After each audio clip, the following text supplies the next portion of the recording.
Good morning. Hi, everyone. Okay, today we're going to be talking about Book Creator. So before I go on to actually show you the different elements and actually how to use it, I'm going to be presenting to you the details on how to use it in great length. So the topic for today is we all do Book Creator. Welcome to the Digital Learning Conference for 2020. And I'm Joanne Koukoulas. I received my PhD about a year ago, and I am an elementary school librarian, teacher librarian. So today I want to talk to you just about this particular topic, and I'm going to move through the slides so that you could get more information on how to use it in your schools. First, I want to go through the disclaimer. All information and resources shared are intellectual property. For us, attendees are not permitted to broadcast, record, refurbish, or reuse for any purpose without exclusive permission from me or other presenters. So go forth. I will have that YouTube link so you can review it, and there are resources at the end also to help you. So Book Creator, it's a simple tool for creating awesome digital books, creating your own teacher resources and having your students take the reins. That means they can create this book, a virtual book, and they can do it on their own. They can do it with others. And so it really has a lot of flexibility, and you can flip the classroom easily to present knowledge that they've learned. Another presentation tool that is great to use. It is good to use K through 12, so it's wonderful. And it combines text, images, audio, video to create these interactive stories. And they can be used as digital portfolios as well. A simple way to make digital books online. You can use a multiple way use of devices, Chromebooks, PCs, iPads, tablets. You can create them, these books online, read them, publish them, and share them with others. So it's very versatile, and it's very good for multiple types of ages. So there's more technical types of things that you can do with higher age groups than the lower, and you can keep it more simplified. So it's free, which makes it really amazing. And you can create a book for free. And then you're ready to make more books. You can upgrade to unlimited books. I'm going to show you the different types of models and the pricings of the different types of ways to use it, or versus the free version. Okay. I use the free version. I've been using it for a very long time, and I'm happy with it. So it's great for trying out Book Creator before purchasing it, or and there's different ways to get around it to use it on a free level. So I'll explain to you in a few minutes. So Book Creator is an app, and you can use it with any iOS, Android, or Windows tablets. Book Creator is a simple way to create those ebooks and right on your tablet, or on your iPad. So students of younger age can do this as well by moving items onto the dashboard of the Book Creator. We'll talk more about that in a few minutes too. You can add text, pictures, video, and music, and even record your own voice. You can choose a pen tool to draw and annotate your book. So it's pretty neat. So here's the different plans. If you have 180 books, it creates 3 libraries. It can store up to 60 books. It's real-time collaboration, and it's $60. So you can upgrade in the app using that. 1,000 books is unlimited libraries. So one has 3 libraries, another one has unlimited libraries. 60 books comparison with 200 books. Real-time collaboration again, you can have co-teachers, and there's discounts for more people. Schools and districts. There's a 1,000 book plan, which is amazing for every teacher, for every single teacher. There's an admin dashboard, so you can manage these things, the licenses. there's integration available, professional development, and account management. So you'd have to look into that particular school. Of course, you'd know the different sizes of schools would change that pricing model. So going from there, how to create books, share them, and set up libraries for students. So when you first log on to Book Creator, there'll be a tutorial option. And I would definitely do the tutorial because it's just an easy way to remember everything. Otherwise, you can just access my presentation, of course. And there's options to sign in as a student or educator. So obviously, you're a teacher, you're going to be signing in with the teacher login, and you're either using your Google or your Office 365. So you can sign in either way, which is wonderful, and that's a help. Next, my library. So my library is kind of like where you have your books stored, kind of on a virtual bookshelf. So I want to help you think about it because I don't have any type of back and forth conversation with you right now. So this is just me outputting that information. So I want you to get a good idea. So it's like a virtual library that you create. And right now you'll have a private library, and if you choose to share it with teachers, you can do that. So you can share individual books or entire libraries with other people. You can add a new book. So you simply tap the new book space and on the button on the top left of your screen once you get started, and you'll be creating a new book. More about that soon in real life, real time. You can add a new book. Oh, sorry. And then you can choose the shape of your book. If you notice, there's a portrait, a square, a landscape. You can choose 3 options to decide how you want your book to look. So that's wonderful. It's another feature. I have these just 3 boxes up here in the different shapes so that you can just remember that there's different shapes that you can use. Does it matter? No, not really. It's just creativity, and it gives you more options, which is nice to have. Customize your front cover. So you can start by choosing a color for your background by tapping the inspector button. That's that little eye on top. And if you touch that inspector button, all the drop-down menu will come through and you will see the color for background, and you can choose from any of those colors, or you can create a custom one, and I'll show you that in a bit as well. Then you'd want to add some text. After you've created that cover and the background color, you want to add some text. So you're ready to add, let's say, your title of your book. And let's say it's about presidents. Let's say it's about the flags of our country. Let's say it's about an animal. And the book is all about an animal. So where students have completed some research, then they can insert all that research into a book and create a virtual book online. It's a great way to present material that they've learned. And they can add their own audio, which is really neat. So these are just some really cool functions. So when you add text, you're gonna go to the plus button and you're gonna add, and you see it says add text, but then there's a pen and a camera and photos and adding sound.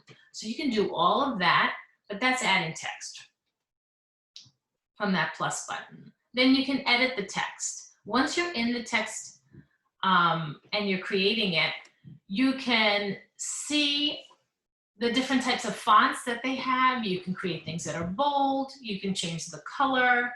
Then you can change background. You can align text.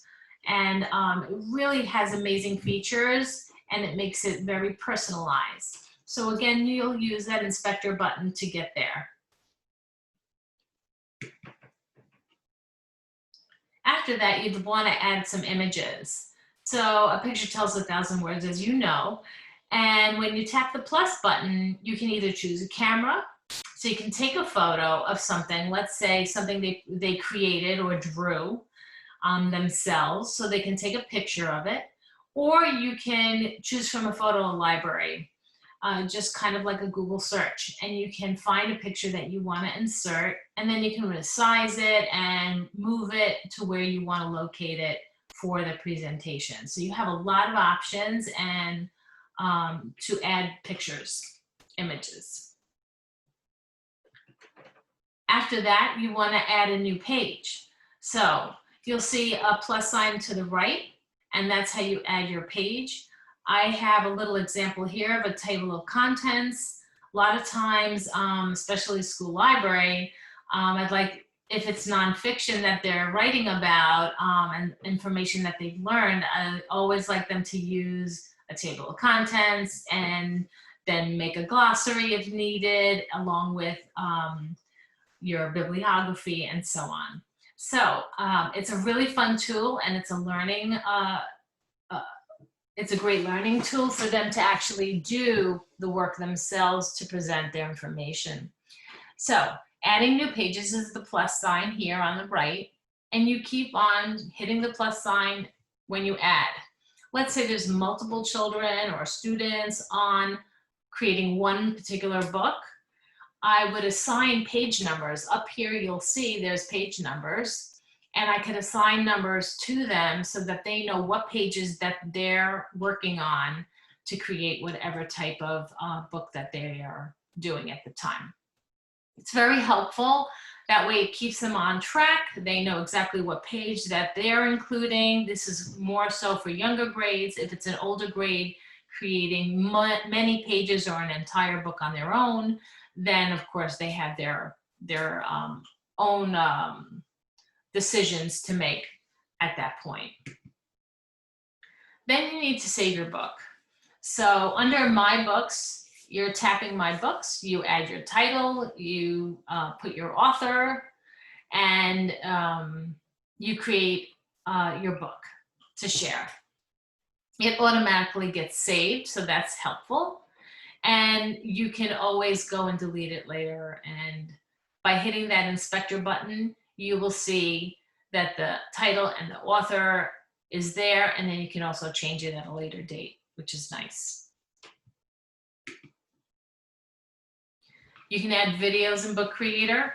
So adding a video in Google Drive is very simple. So you'll add, you'll click on the plus button and then import it from the Google Drive, and then select the video. And there's some examples that you can import, or MP4s, movies, WEVMs, FLVs, M4Vs, MWVs. So there's lots and lots of things that you can choose from, types of videos. So that's really good because it just makes it easier to install and have them included in your presentations. Next is adding a video from YouTube. You can locate a YouTube video that you want to add, and you can simply embed it into your Book Creator very simply, and I'll show you that. And you'll click on that plus button, choose embed, and paste that embed code from YouTube, and just click confirm. So everyone pretty much would know how to do this at this point. It's a YouTube feature, and when you go to share in YouTube, you could just select embed the code, and it gives you a code, and you copy and paste that, or a link, and do that as well. You can do either or. Embedding is nice because the video is right there inserted in your presentation, where as a link would take you out somewhere else to view that part, and then you'd have to go back into the book to finish. Okay. Once the video is inserted in the page that you're working on, you can move it, resize it as needed. You can double click the video to play it while you're editing the book, so you can, do simultaneous things, do things at the same time so that you can get more work done quicker. And when it's in play mode, you just click once for the video to play, which is nice. And it won't continuously go on to the next video. Let's say in YouTube, it only puts that one video to play. Somebody asked me that once in the presentation, so I wanted to make that clear. Combining books in Book Creator. So when you click on the books button, that's these books, it's like a mini shelf. Choose combine books, and then you'll select the books that you want to be combined and select them in order in which you want them to appear, and click next. Then you give the combined book a new name, change the author if necessary, and click on create the book. The new book will appear on your bookshelf, and click the pages button to reorder, insert, or delete the pages within your combined book. And to share the book, you go to the home page and choose on the following options: publishing and sharing students' books individually, and publish your entire library. So usually I share the books with other students and other teachers, and that's a fun way, and parents, so that they can see the work of the students. It's kind of part of their portfolio. I actually include it in the Google Classroom, and then they can share it on with each other. And that's a very good feature if you're using Google Classroom and you want multiple people to be able to access things. You can just use those same links and create a links page for, let's say, all the books that you created in that one class, and students can share and view other students' work.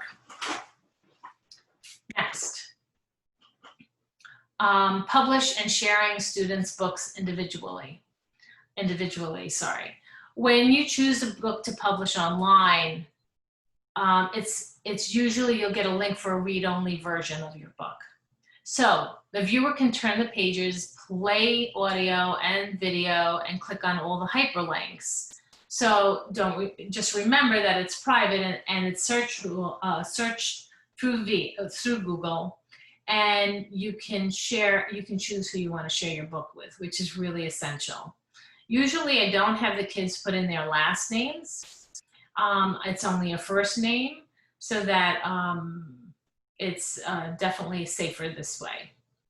So you can do this by, go to Let's Share Books, and then click on the share button under the book and select Publish Online, and it says Copy, Public Share Link to Clipboard.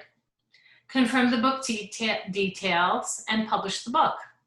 Once the book is published, the following will appear. It says click the copy link, share the link to the clipboard, and then you'll see you'll see it once the book is published. You'll see the globe, and that is on the top right corner of the book, and you'll know it's shared with everyone. From here on in, you can view the book online, and you can get a URL link to the book and send it to someone else. And you can also unpublish the book at any time if you wish. You can create a document where you have all the links of the books, so students that have created with others, as I said, and share them with parents. Maybe they're grading each other's on a specific item that you've asked them to do, so you can actually share that responsibility with them. So there's a multitude of things that you can do. How to publish a library. It's easy to share all the books you publish with others. So you can click on the library settings, that little gear icon on the toolbar, then click the Publish Library Online button, and then you'll enter the title and description of your library. So let's say it's 11th grade Hamlet or whatever else you're doing. Then click Next, choose a privacy setting, only people with the link, highly recommended. Of course, we're working in schools, so usually we just have that used. Only people with the link and password, makes it a little more tricky to use for others. So I usually pick only people with the link and just provide the link. Allow my library to be discovered by other schools, public. Sometimes I use that as a sample or as an example for other districts, and I'll put that out there so that they can have examples. And And you can add the grade, the subject levels, choose a theme for it. There's 8 choices for themes, and then you publish your library. So at any point you can stop publishing by going back to the settings icon or archive it if you choose. I usually choose to archive items much later or the year going into the next school year so that I can clean out, and sometimes I delete things as well.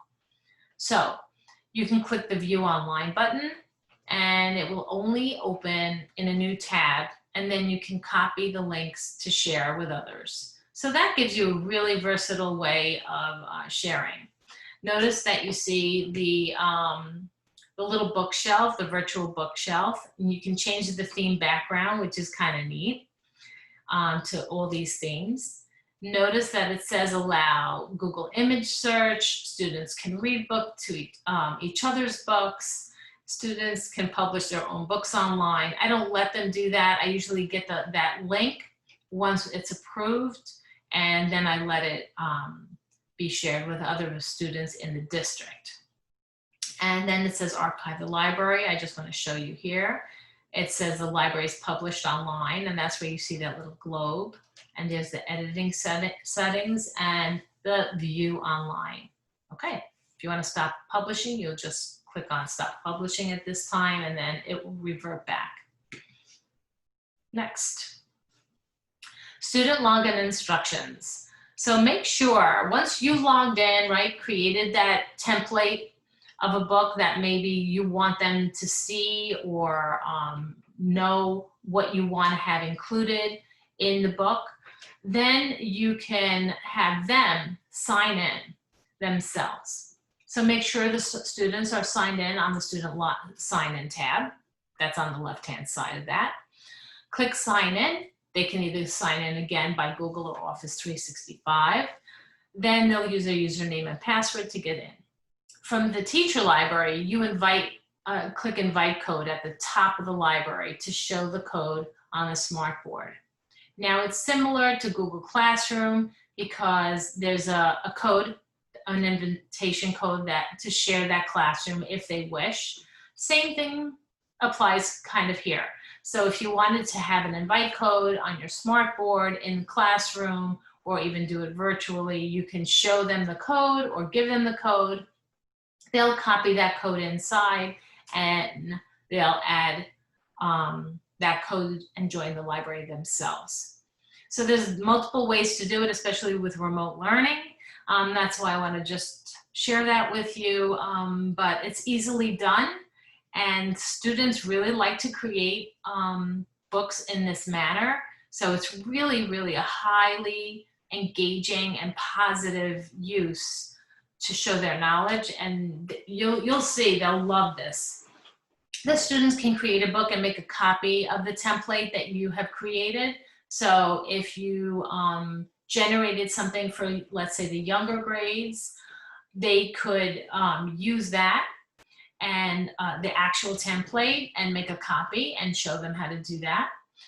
Then you could also, for the upper grades, you can give them details of what you want, or give them blank pages and show them in a template what you specifically want. Let's say on page 1, 2, and 3, and then let's say in the end, or and everything else in between. So you can give them really, it goes from very little to very high amount of information that you can provide them and how to create their books. So you can go very small and very big, which is wonderful to do. Then there's teacher library settings. So you can click on the gear at the top right corner of your library settings, and notice it says edit library name here. I named it Salem Library because that's my library. Use the toggles to turn your features on and off. So here's my recommendations, and it's just really for safety and student anonymity, you know, on the web, and you just want to keep kids safe. So turn on allow Google image search. Turn on students can edit their own books, of course. You can turn off once books are done and you have a due date for them to complete it by, so that you do have an end date and you can grade appropriately and have that set, which is nice. Turn off, students can read each other's books until they're all finished. So that gives them a little bit of, you know, secrecy on what they're doing, and they can create their own books and until it's ready to share with everyone. And I like to do that because I like to actually see what the kids have done, make sure everything is ready to go for others to see it before I allow that to happen.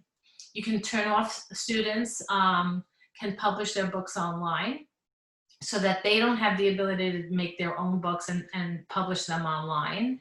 And remember, that way we could create a book link later on once we've viewed it and we know it's okay to be put out to share with each other. All right. Creating a template for students' use. So when you log in, you'll log in using the app bookcreator.com.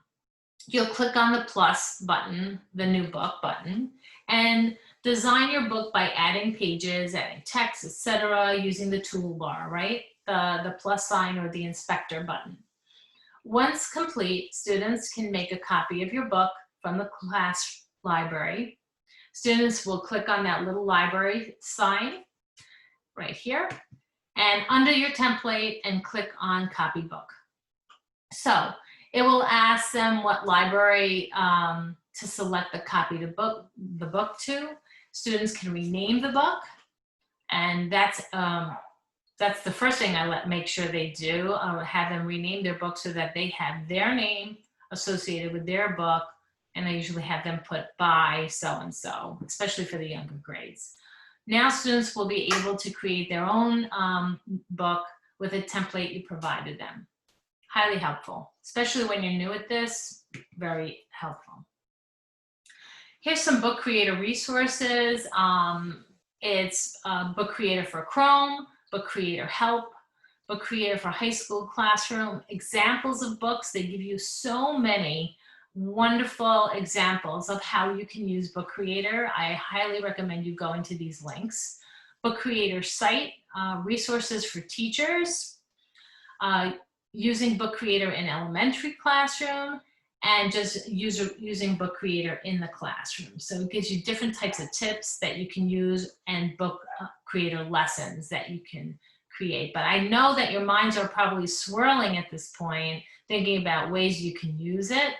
And I really highly suggest you go try and use one of the lessons that you already have, that you've had them create either a PowerPoint or a video or some other tool, tech tool that you've had them use to create presentations, and try this instead as a creation or as an option actually for older grades. And it's just amazing. 9 times out of 10, they do choose this way of presenting knowledge. So feedback and resources. Remember to provide your feedback. Go to the session in the agenda and complete the session code. Download the presentation resources. So don't forget that I have my resources right here at the end of the presentation, so you can just go there.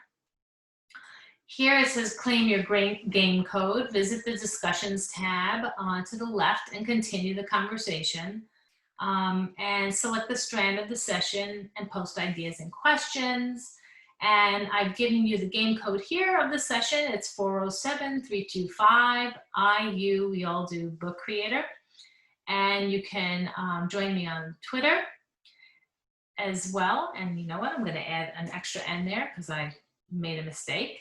And the tiny URL right here is for this presentation. That way you can go back to it at any time and you can view it on your own, okay?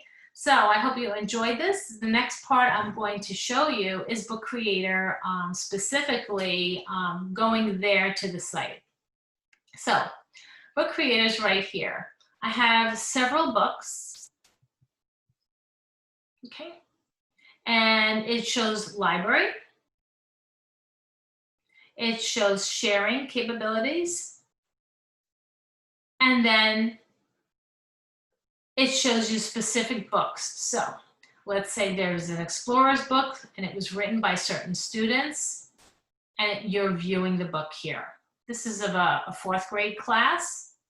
So I want to go back to books. You would go, whoops, hold on. Go back to my books. It would bring you back to my shelf, right? This is my virtual bookshelf. So let me see if I can move this down here. Notice it says new book. So I'm going to show you a few features. On the left hand side, it says libraries, and there's 4 libraries here. Then it said, and you can upgrade, right? It says for more libraries. There's resources, as I spoke before. There's pre-K to kindergarten, elementary, middle school, high school. There's specific resources by subject area. I highly recommend going here to view this. Okay. Then, when you go in this location on the right-hand side, you'll notice different ways to view your books. You can go to settings and you'll see what there is. Remember, this was the library name, and then it gave you different toggles for collaboration and sharing. So we're not going to use that right now. That's not necessary. So let's see. And now we're going to go to new book. So let's say I was creating a new book. First, you need to create your shape. There's a comic version of this. So you can add a comic version, which is really lots of fun. So let's say I'm going on a portrait. You have a plain white cover right now. You see the plus sign, and you see it gives you media. It gives you shapes. And then in the eye, the inspector section, it gives you the page details. Remember, you can pick a solid color for your book. You can go to the plus sign. You can pick any color you want and apply it.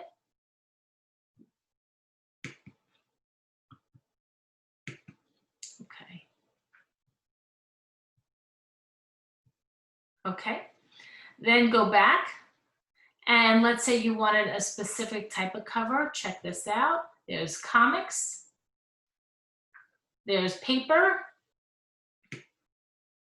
there's borders, patterns, textures. I mean, really, it's so versatile. And let's say I wanted to pick this background, patterns. And so I chose this.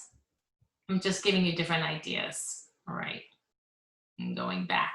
Okay, so once you look at the inspector and you've chosen your page, then you'll want to add some text. So let's say my topic was about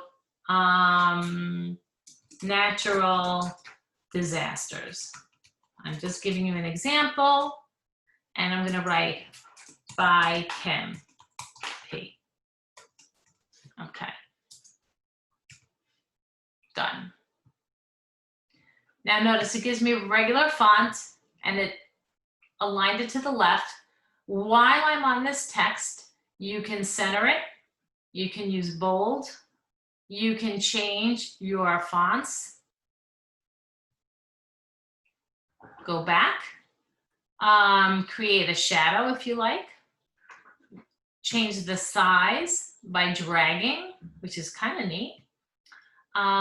Or you can hit the plus or minus button. And that's how you do that part, okay? So that's after text. So you did one element, right? You did the cover, sorry, 2 elements, the background, and now you did the text for the main cover. Then let's say you wanted to record. You simply hit the record button, start recording. Hi, I'm Kim P, and today I'm talking to you about natural disasters. You stop the recording. You can play it. Hi, I'm Kim P, and today I'm talking to you about natural disasters. I'll say I want to use it, and notice there was a 3, 2, 1 count off beforehand. I just want to show you that. And you could add your play button here, or anywhere else you want it on the screen. And then you'd move on. Let's say you wanted to add a picture next, sorry. So let's say you want a picture. I would go to import. Notice that there's different things that you can use. Maps, files, go to Google Drive, embed. Let's say I'm doing a simple Google search of tornadoes. So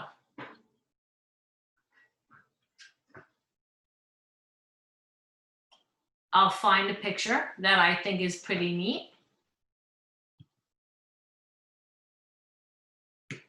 I'll size it to where I need it to go.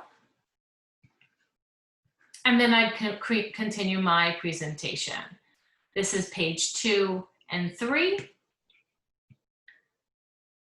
And then you create and continue to add your camera, a picture, a drawing, your text, or recording. And you'd complete this to the very end. And that's really basically how you use this.